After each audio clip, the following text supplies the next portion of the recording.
When you go to see a ballet, it's more than just a wide display of dancing and acrobatics. There's an underlying theme to the performance that is told differently than the typical stage show.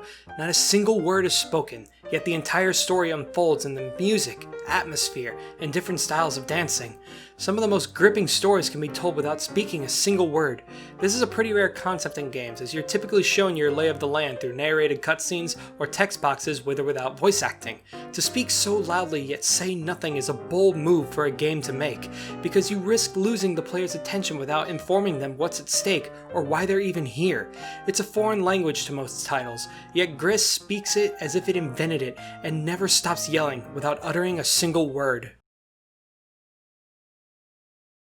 Usually when I'm writing these game reviews, I have a framework in mind that I formulate as I play through it, but when I was playing GRIS, I just played it. I wasn't thinking at all on how to summarize it based on the genre, playstyle, or who it was made for. I was so invested in its beautiful art style and engaging soundtrack that I just wanted to keep moving and see where it took me. I was led through the most beautiful and odd places that presented their own ideas and expressions, but they were all woven together through the game's theme, which I'll discuss more on later. At first, the world seems empty, and you get a very strong sense of loneliness, but as you traverse through the world, you add back what was missing, and see what it really is, while the game keeps adding new elements to keep it fresh.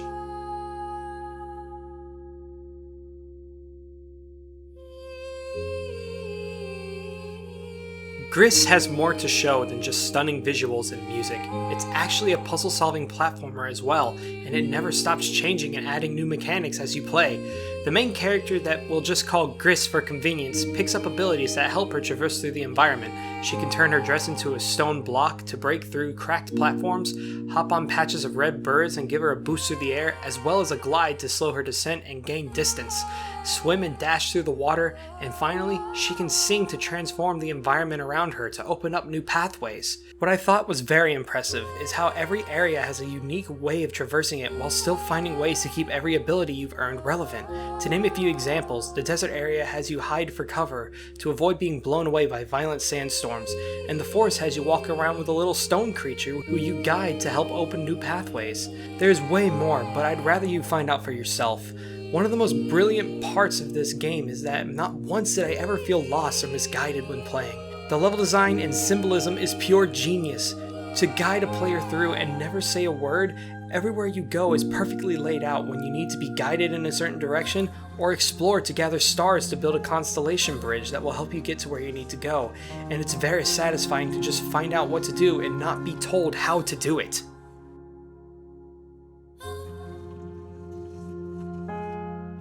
GRIS, to me, feels like a personal adventure that finds a way to deliver a unique message to everyone who plays it. The fact that it says no words means it has nothing to claim, and leaves it up to what is presented to you and your imagination.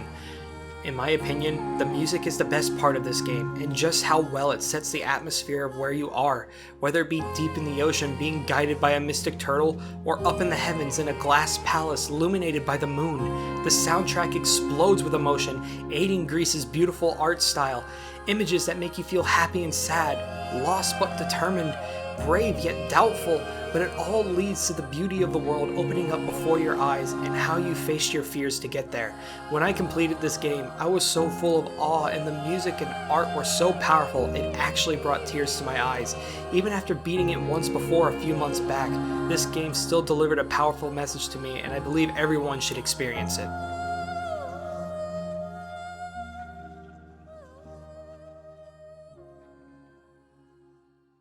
So right now I'm going off script to just kind of tell you guys that I highly recommend that you play GRIS before you keep watching. If you want to know my rating of the game, it's 10 out of 10. This game is an absolute masterpiece. But what I'm about to get into is my interpretation of the game, and it's going to spoil a lot of images and what goes on in the game. So please, if you want to get the full experience and share your interpretation with me to the fullest extent down in the comments, I highly recommend that you play this game. But if you want to keep going, that's your decision. As I said before, GRIS is a story that speaks loudly but speaks no words at all. The art, symbols, and ambience of the game is all you have to go off of, leaving the mind free to make up whatever story makes sense to the player. During my 2 playthroughs, I've come up with 2 theories for the plot of this game. One is based off the world that we are shown, and the other is based off the personal message I received when playing the game. I'll start with the world theory. In the beginning, we see GRIS being held by a giant statue of what appears to be a representation of the goddess of this world. A dark force takes place in the form of a shadow monster who hunts down GRIS throughout the duration of the game. This causes the world to disappear, removing vital factors that bring the world life and keeps it balanced. And what gives the goddess her power? We see this in the beginning due to how dead and abandoned the world is after GRIS fell from the goddess. The colors that GRIS restores to the world are the elements that hold it together, red being the sun, green the plants, blue the water, and yellow being the moon and stars. The forces that help protect GRIS from the shadows were revived from the return of the colors. The more she brings back to the world, the more she sees what she's capable of and learns the power to bring back life with her voice. With all the elements returned and her newfound power and confidence, the goddess entrusts GRIS to be a guardian of the world and giving her the rite of passage to climb up into the heavens using the constellation bridge you made along the way.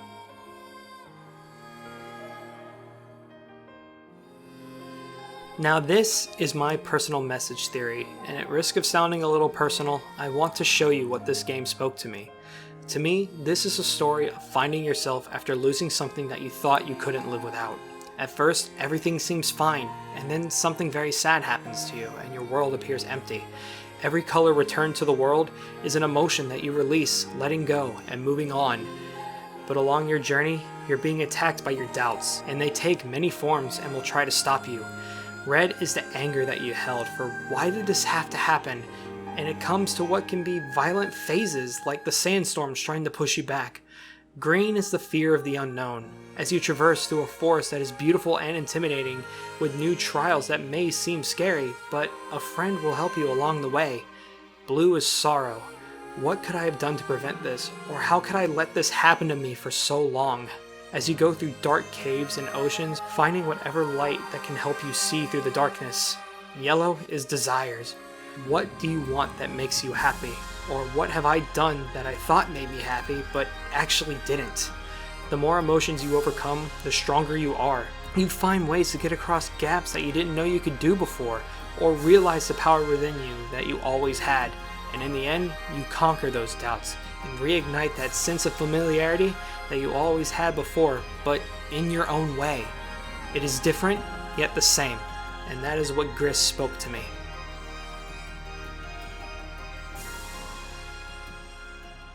Well, you made it to the end of the video. Thank you very much for watching all the way through, and for playing the game and coming back and watching all the way through if you did that. But if you decided to watch all the way through without playing the game, that's okay. What did you think of the review? I'm always curious for your feedback.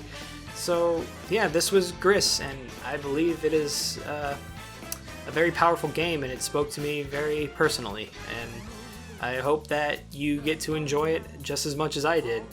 Thank you so much for watching again. Don't really know what I'm going to review next. I got a couple games that I'm kind of just playing through casually. Don't know if I want to do reviews on them yet. And I also kind of want to maybe try something a little bit different. But I'm definitely having a lot of fun making these game reviews, and it's improving my editing skills as well as my script writing and voiceover skills. And I feel like I'm slowly but surely getting better. So yeah, that's basically what's going on with me. Hope you're having a good day so far, and I can't wait to see you in the next video. Thank you so much for watching and subscribing and continuing to support what I do in your own way.